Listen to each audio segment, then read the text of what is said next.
This video is powered by the pros at Pascal Air Plumbing and Electric. Arkansas owned, Arkansas operated. GoPascal.com.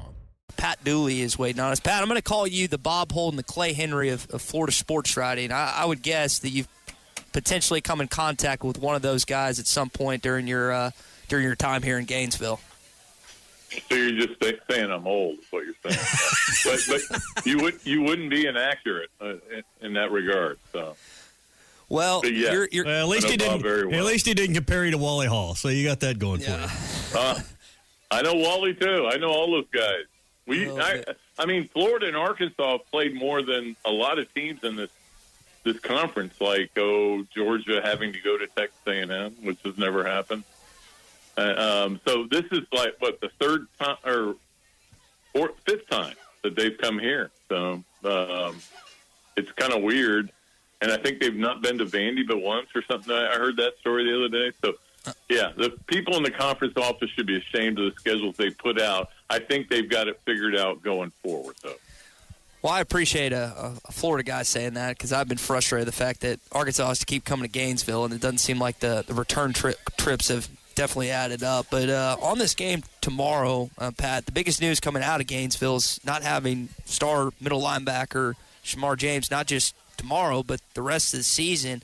I mean, you've watched this team all year. How big of a loss is it for Billy Napier's defense not to have their leading tackler? Yeah, I mean, it's a blow. I mean, he's, my biggest fear of what Florida's defense is going to be like in this game is that Florida's linebackers are all smaller than KJ Jefferson. So if I was Arkansas, and I think they are going to do that, I think they're going to pound the ball and they're going to run him and they're going to pound it and get as much out of Rocket as they can. And Florida's linebackers just aren't very big. They haven't matured yet. They're all freshmen and sophomores. And that's one of the weaknesses they have. Now they also have a nose tackle that may be out, is questionable. And so up the middle right away, they've got those injuries. And that's where I think Arkansas probably will attack them. That's where I would attack them and just run the ball up the middle. And, we'll see if that's what they do and if Florida's able to withstand that. But, the guy they've got replacing Manny Nunnery's played a lot of football. But, again, he's a second-year player, too. So, I mean, it's a young team, guys. And you know that. You've done your research. One senior on the two deep. So they're a very young team, and that's why I think they've been so inconsistent where you just don't know where you're getting week to week.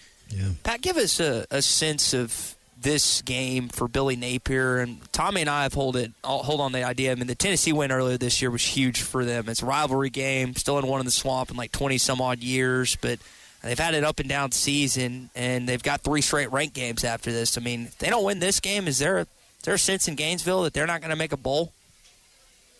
Oh, yeah. I think that the sense in Gainesville is if they don't win this game, they definitely aren't making a bowl. Then they have to pull one out. They're going to be underdogs.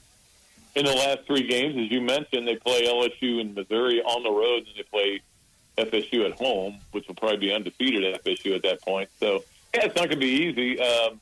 But there's certainly, considering the last 2 bowls, I'm not sure that a bowl game is going to help Florida. I mean, they've had guys opt out. They, not show up. They've ended up playing teams that were probably better than them in bowl games that weren't that great, I don't know that it really helped them getting – I think they got 7 practices in because they played it so early last year. I don't know how much that really helps, but I think it's more of the prestige of it, of saying, hey, we went to a bowl every year under this guy, or we did, we're a bowl team. And if you can win that bowl game, you get overrated in the AP poll the following year, as you know. Yeah. So where does that leave Billy Napier? Is he firmly on the hot seat? What's the temperature with fans and, more importantly, with the administration? I don't think he's even near the hot seat. I mean, I think that certainly if they go 0-4 the rest of the way, and that could happen, and go 5-7, I think next year will be a big year for him. But the bottom line is people understand that he was left a mess. They weren't recruiting, and he's built up the recruiting. He's doing all the things off the field great. But as you know, it's on the field that counts, and that matters.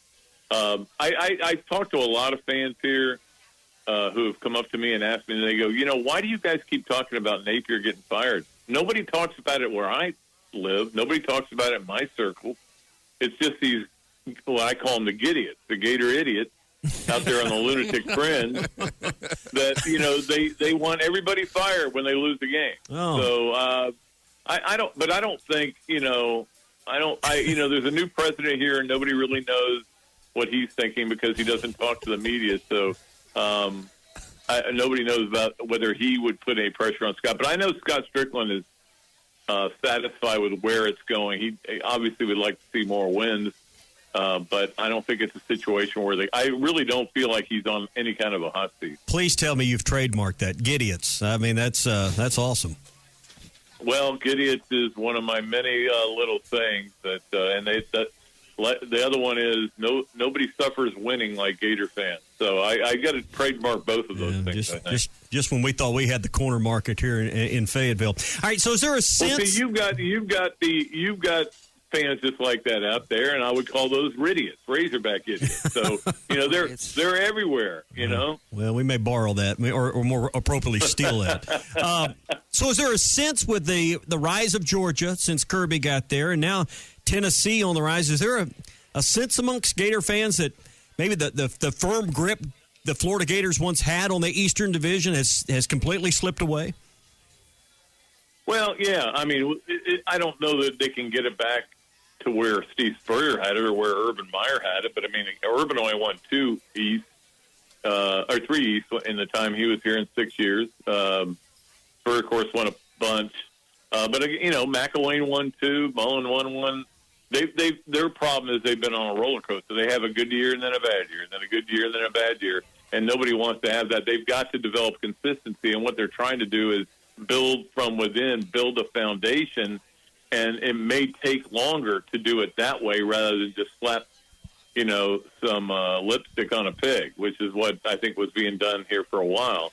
But no, I said this on our radio show this week, and I think people got mad at me. I said, everybody wants to talk about can Florida catch Georgia. Billy Napier said, we're trying to catch Georgia. We're trying to chase them down. I'm like, you're just trying to chase Kentucky right now. You just need to get as good as Kentucky.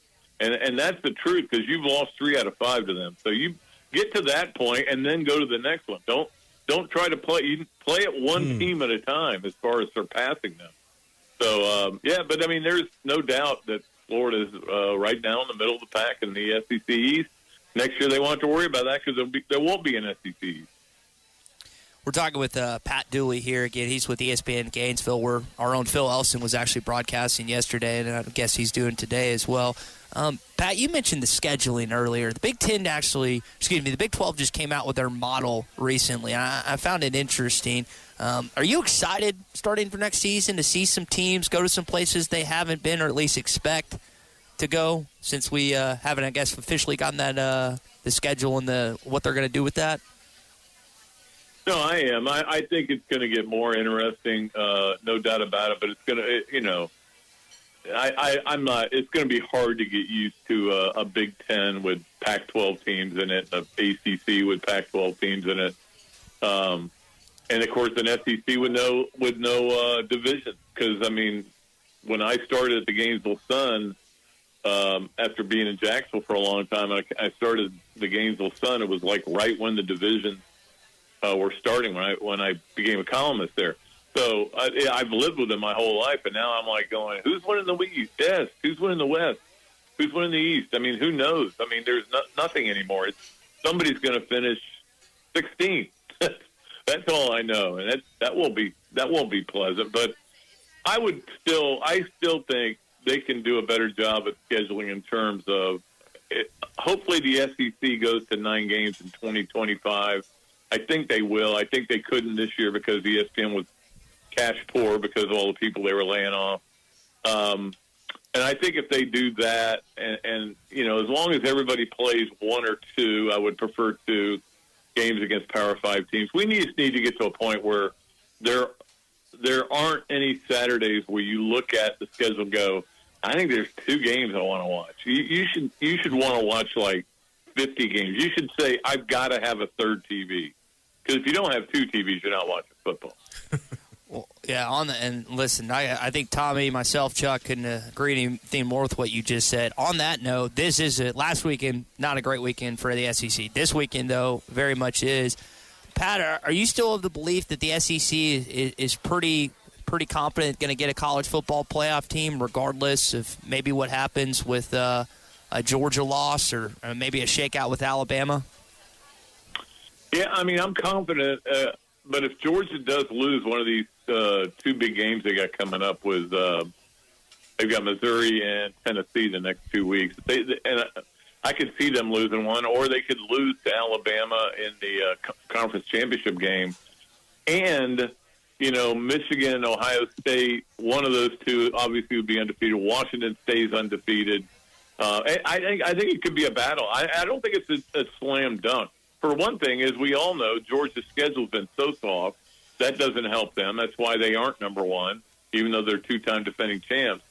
Personally, I would have had them a notch lower. But, we'll see how it all plays out. But I still think they'll get a team in. I don't see Georgia losing to anybody, to be honest with you. They're a really good team again, and they play at the level they have to play at. When the going gets tough, they go beat you. And I got to give them a lot of credit for that, because I've seen so many games where I go, oh, Georgia could lose this game, and then they end up winning, and you're like, okay. Yeah. That was exciting for like 10 minutes. But and they obviously, the way they played against Florida, they played a perfect game, and they're a really good team. So we'll see these 2 games. I am just excited. I think it's going to be in November to remember. I think we're going to have so many games that we cannot take our eyes off the TV, and we're saying to friends, hey, let's go find some place with 6 TVs, because there's so many games on, because I think it's going to be that kind of November with all these races hanging in the balance. BetOnline is your #1 source for all your betting needs. Get the latest odds, lines, and matchup reports for baseball, boxing, golf, and more. BetOnline continues to be the fastest and easiest way to place your wagers, including live betting and your favorite casino and card games available to play right from your phone. Head to the website or use your mobile device to sign up today and get in on the action. Remember to use our promo code BELIEVE, that's BLEAV, for your 50% welcome bonus on your first deposit. Bet online, where the game starts.